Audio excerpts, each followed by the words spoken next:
Hey there everyone, this is Oniika, and this is going to be the Patreon art tutorial video for July? I don't know how you'd categorize it. I'm recording it in August. But it's the first one. That's all that matters. So, today we're going to look at something I've been asked about quite a bit, which is my line art techniques. Now, you've kind of seen these on my stream. You've seen basically what I do, and I did make a little very brief image detailing a few of my steps. But today we're going to give a kind of in-depth look on this process and how it all works. So I have my lovely assistant, this Yuzuriha image I've been working on. May look a little familiar. I'm basically redrawing the old one because I didn't like it very much. Got kind of bored with it. You can see I've actually started inking it, but for the purpose of this video, we're just going to pretend that this is just part of the sketch. So we're going to bring down the opacity a little bit so it kind of blends in more. Now, I use the pen tool to do my inking, to do my line art. And it's a little wacky. It's a little strange. It's very handy once you get used to it. And it has pretty much saved my life because I have terrible, terrible hand stability. It is just the worst. I shake all over the place. So this little magical thing here really helps me out. But one of the first things we're going to want to do is not actually use the pen tool, but go to our brush settings. And when I ink, I tend to use, scroll down a little too much. This here, just this basic brush.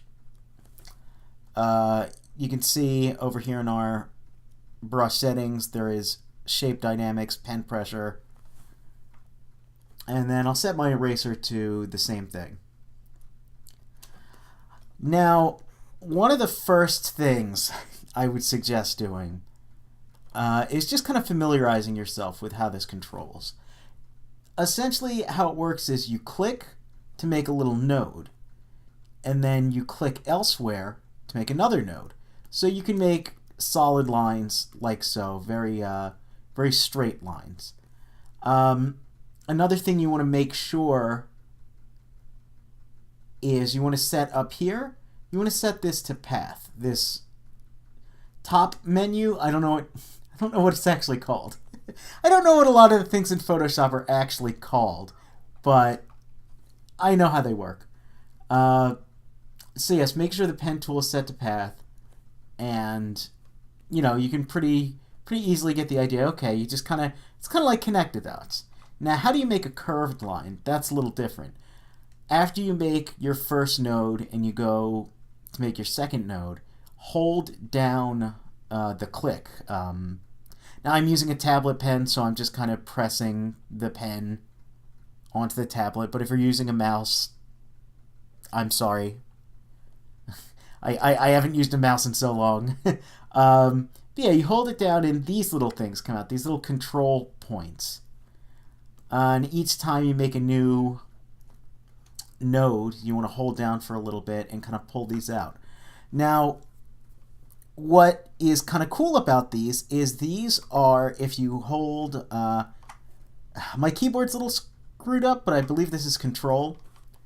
You can see this turns into a little arrow here instead of the little, what is it? A fountain pen, that's what this is. Instead of the little fountain pen, you can see it turns into an arrow, and that lets us manipulate these nodes.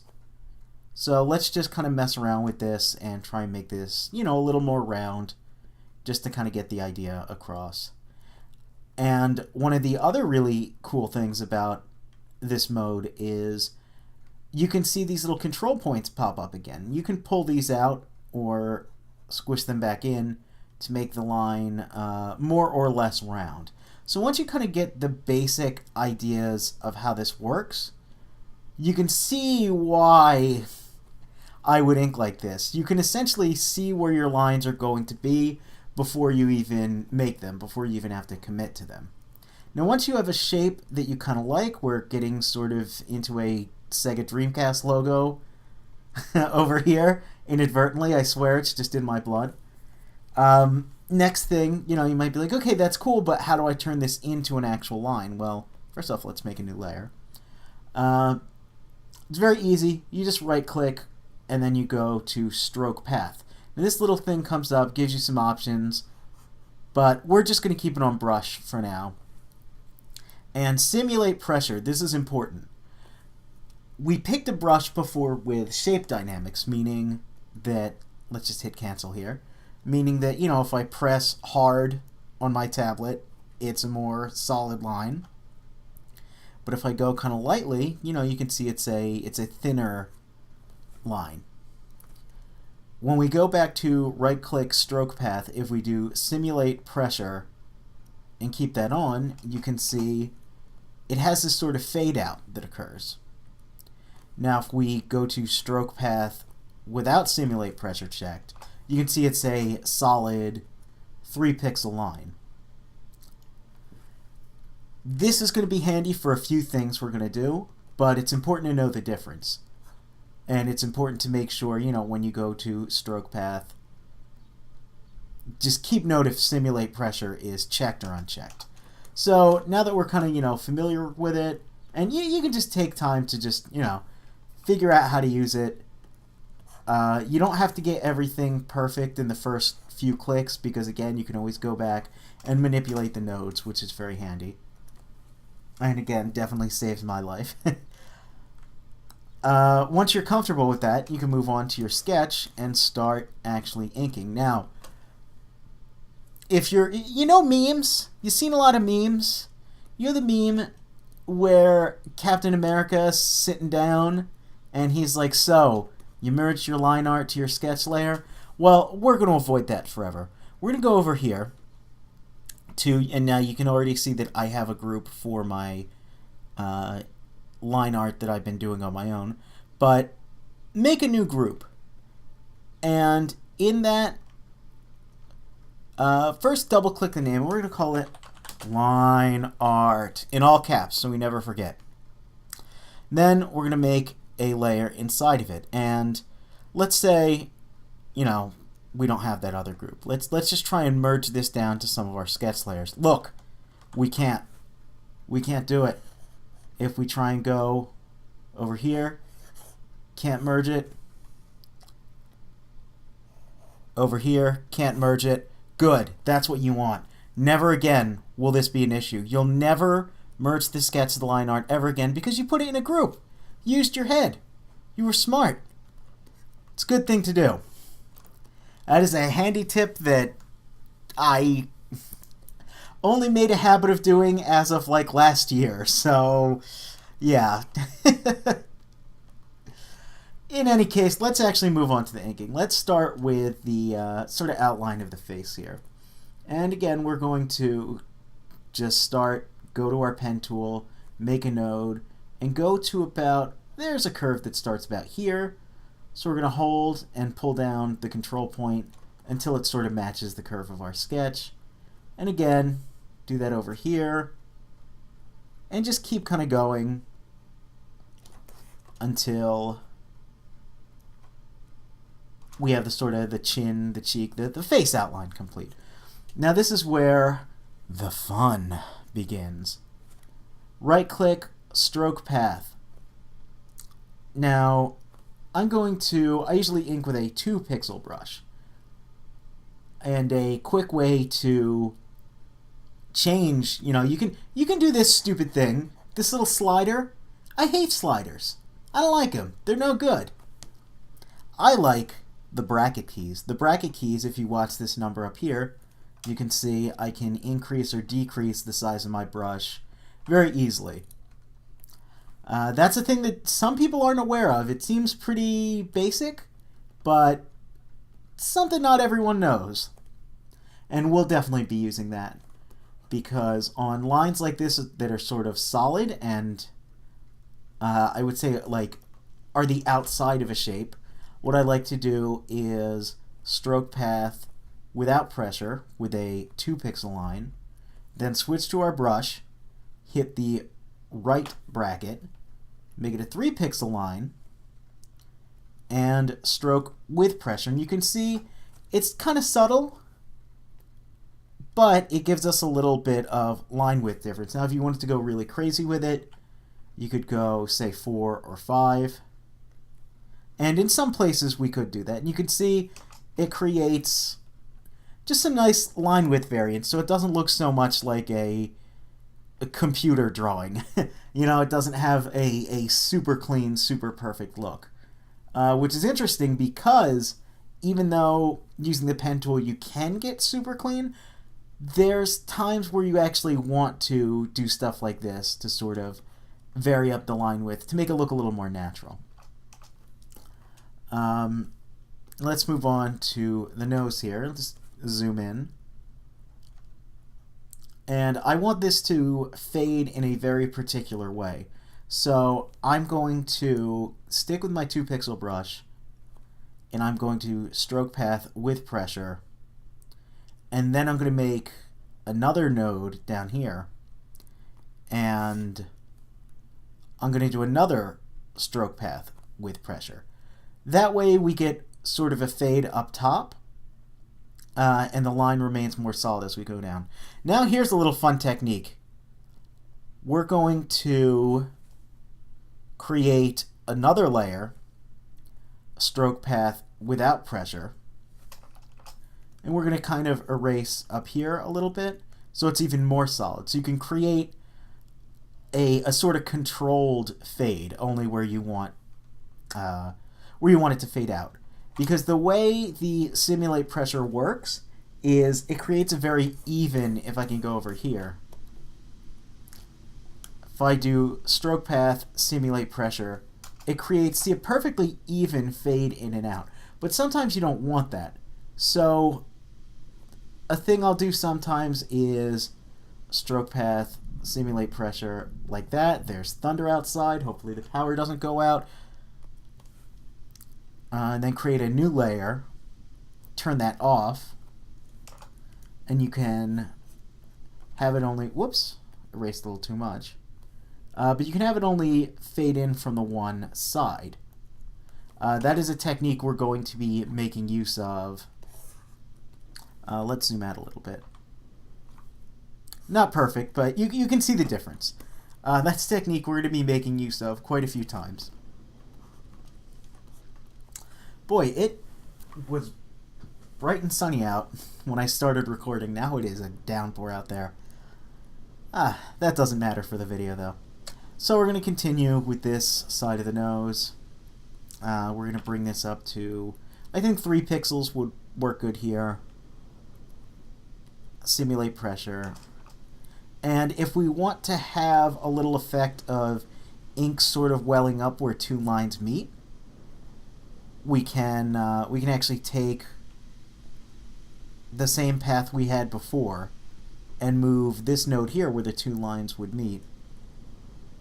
Move it up a little bit and stroke the path again, and you can see it creates this kind of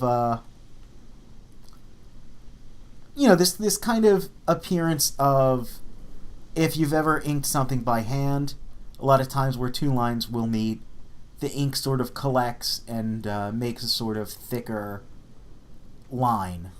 It tends to look really cool, even though it's technically imperfect. It looks really nice. So that is how we can simulate that. Now let's move over to eyes, because there's something a little special I do with the eyes. Something a little bit different. We're going to start by essentially, how would you phrase this? Making a path over the shape of the eyelash, the entire outside shape. And we'll just skip this little bit for now, just to make this go a little faster. Now, once this is, and you can see I've gotten kind of pretty good at guessing where to put the nodes and how far to pull out the little control points.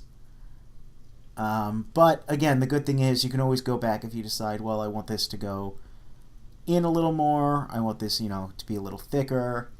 I want the curve to be down, etc. You can control all of this without ever having to actually commit to it.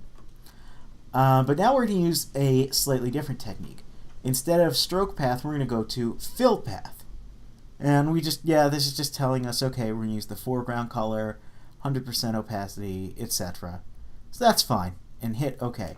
Now that's nice and crisp, but it looks a little unnatural compared to the other lines we have. So before we delete our path, which is just done by, you know, hitting delete a few times, before we delete that, we're going to also go to stroke path.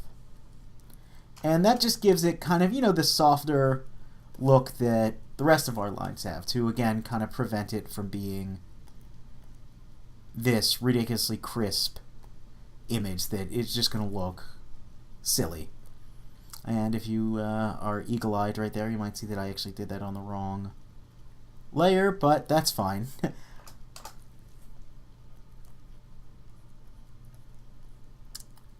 And if you want, you can... I tend to sort of sharpen up the edges of lines just a little bit. But now we're going to go out here to this little outward eyelash and do more or less the same thing. Get it to the shape we want. Fill path. And then stroke path. And you can see, you know, it just looks a little softer. It's going to look a little nicer.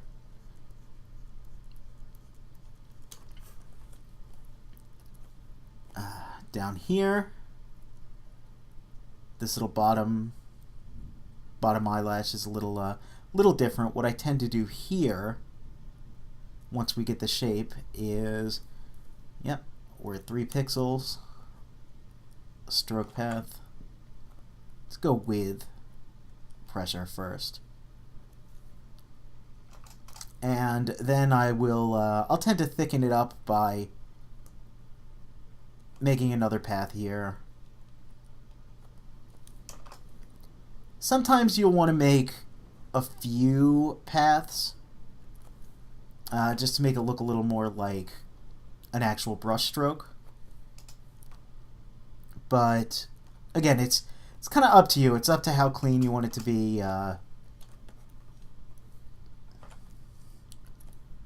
Here, this little outward eyelash. I want to thicken this part of the line up a bit, so we're going to stroke path again. And there we go.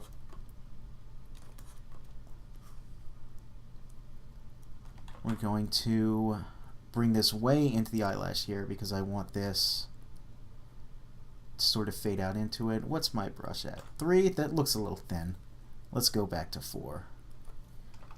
There we go. I tend to use different line weights quite a bit, again, to make it look, just make it look a little more natural, make it look a bit less like it's all, if it was all super perfect, you'd get sort of like a, not really an uncanny valley effect, but something along those lines where everything looks just a little too clean. Actually, before we do that, another little technique I like to do is these little doubled up lines. Well, how do you do this? Very simple. Stroke path with pressure. Then make another line next to it that kind of starts the first node a little more than midway through. Stroke path with pressure. And there you go. Now,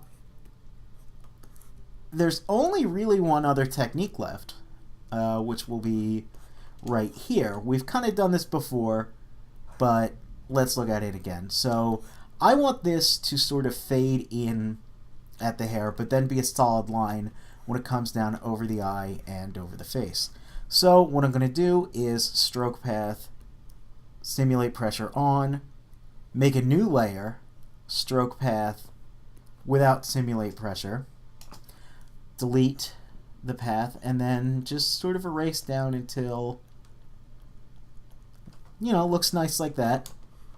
And then merge those layers down. And again, because this is all in a layer group, you know, even if you keep hitting merge down, which is Control E, even if you keep doing that, it's never going to merge down to your sketch, so you can kind of, you know, you can space out a little bit. You don't have to be paying super attention to everything that's going on. Over here, this can just be a solid line, but once again, because we have two lines sort of intersecting, I'm going to create this little bit where the ink sort of looks like it's welling up, and so on and so forth for several hours, pretty much until the image is done. There's not a whole lot to what I do with my inking. It ends up looking really nice, and it's a bit tedious at times. Again, it depends on how detailed you want to get with it, how much line width variation you want to have, etc. But it's not very difficult, and there's not a lot of thought that you have to put into it. Just simply thinking, you know, what is going to look good, what is going to look more natural. I want this to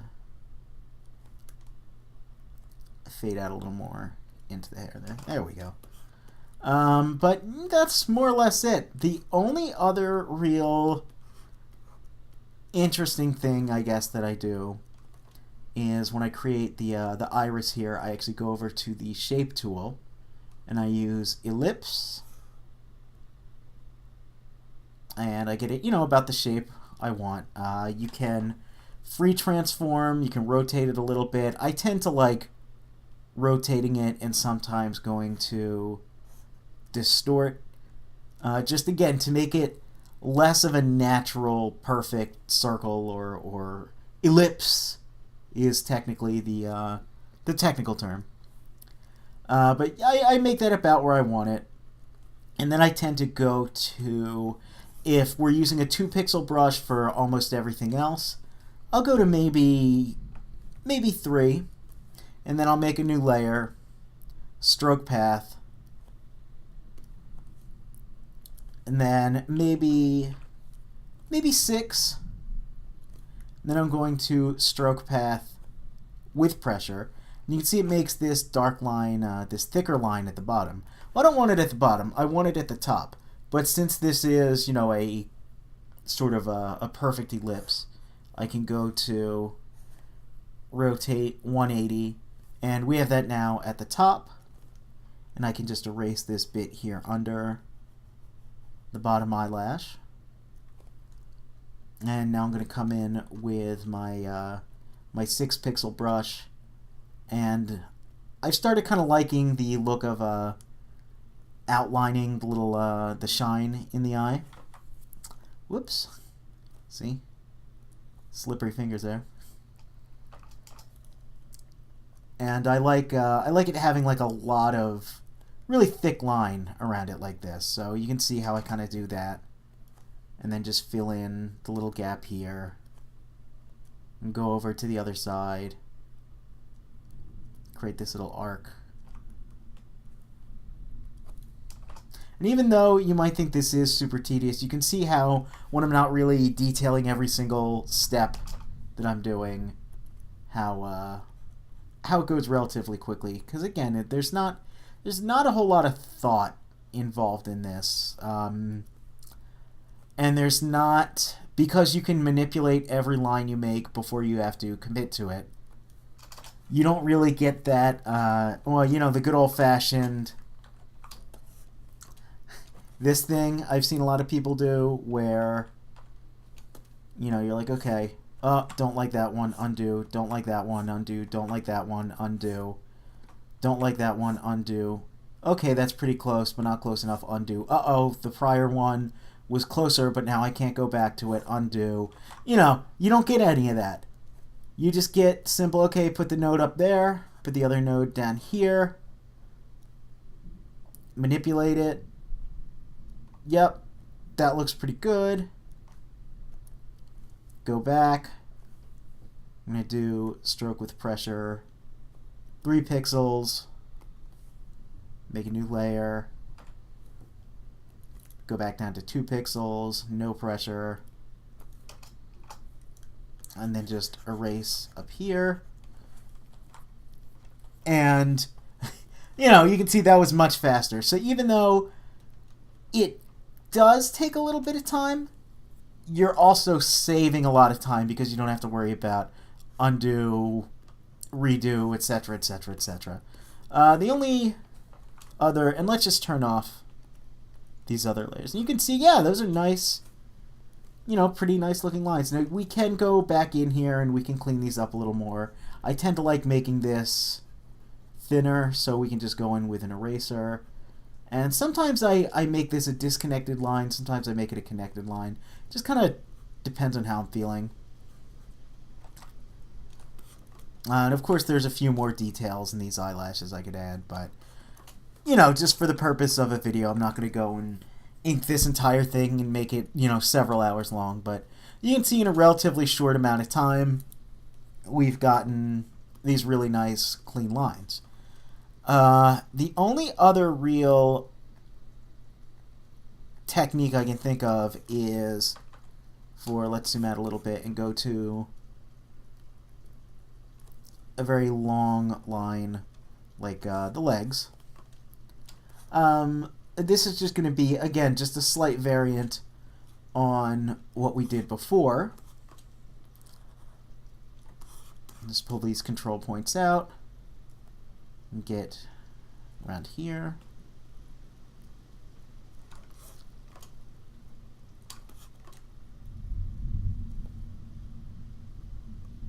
That should be good. Then we're going to stroke without pressure, 2 pixel line, and I like to kind of have the line width well up in 2 places on these long lines.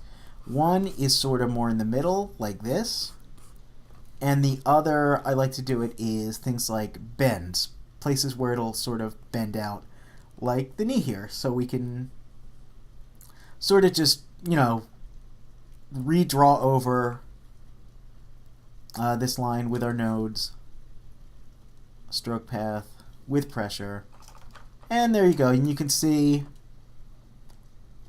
oops, again, if I turn off some of these, it just looks more, it looks more natural. It looks more like a line that a human being actually drew instead of something a computer drew.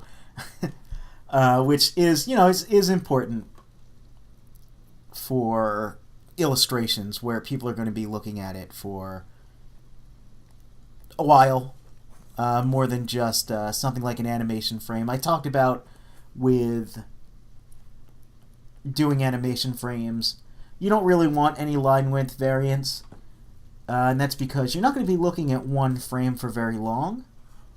And if you have the line width just going all over the place in moving images, it looks pretty bad. It looks very jittery. You start to get like a weird kind of Ed Netty effect.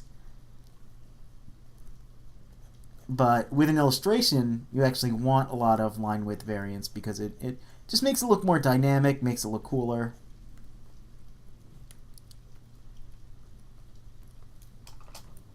Let's see. Where else? Here we have just a simple path like that. And again, areas like this, I like to have a little more thickness where the lines intersect. And if you get things like this, you can just go and clean it up with your brush. But yeah, that's kind of the long and short of it. It's a lot simpler a technique than you might expect. Whoops, zoomed all the way out. But it's relatively easy, and it's, although it can be a bit time consuming, it's also sort of relaxing because you don't have to worry too much about what you're doing. You kind of just go for it and have fun, and before you know it, the image is nice and clean, and you don't have to sit there and, you know, go, oops, undo, let's try and do it slow. Oh no, look how wiggly it is. You know, you don't get any of this stuff where it's like you just can't do it.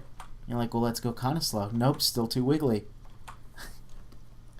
Because I struggled with that for a long time, and then I did the thing where I would zoom in and like go like really slow and try and hold my wrist really steady, but then I'm drawing too much with the wrist, so then after a while it just hurts and it's bad.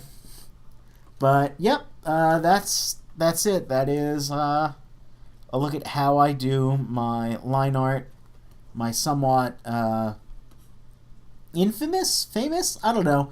People compliment my line art a lot and ask me how I get it so clean and so smooth, and well, there it is. There's my secret. It is 100% just using the pen tool, knowing when to change your line width, knowing when to use pressure, when to not use pressure, and just understanding again how to manipulate these little nodes here. So that's it. That's going to be it for this month's video. That's about it. Yeah, you can see right here it's been about a half an hour, a little over. I kind of expected this to take a little longer, just because it is such a kind of weird technique. The only other thing I can think of is if you get a scenario like this, where, now luckily we have the eye and the hair on two different layers. So what I would do in a scenario like this, I don't really like the eyelashes being a completely black line over the hair. It just looks a little, it doesn't look great to me. Again, it's fine in animation, but in an illustration it's a little weird. So what I do is I kind of just use my lasso tool and I grab around it, and let's just turn off the hair for now. So I'm going to copy and delete that little eyelash chunk, kind of piece it back into place. That's fine. Lower the opacity down to, I generally go down to 30, merge it back down to the eye here, and then you get that little transparent effect that I tend to do. Again, very simple, very easy. There's not a whole lot of super grand technique to what I do. It's just it's kind of understanding the basics and sort of exploiting that knowledge to end up with something that doesn't even look like you used the pen tool at all, really. So yeah, that is going to be it. Thanks for everyone who watched. Thanks for everyone who pledges on Patreon, and you know, anyone who has learned something from this, because that's the most important thing. If you watch this and go, gee willikers, like, can't wait to put this into action, and you do a good job, be sure to let me know, because it's most important that someone's able to learn from this. That's more important to me than people being, you know, kind of blown away by the techniques and thinking, oh, that Oniika, he sure is crazy. No, I would much rather have someone learn something and be able to improve their art, and maybe even improve the technique and be able to teach me a thing or two. But yeah, that's going to be it. This has been Oniika with our, what did I call this? The art tutorial, line art, whatever I called it. You'll probably see the title. Generally, YouTube videos have a title, and I'll try to give it a title that makes sense. I know I don't always have the most sensible titles, but whatever this video is, I hope you enjoyed it. Thank you all for watching.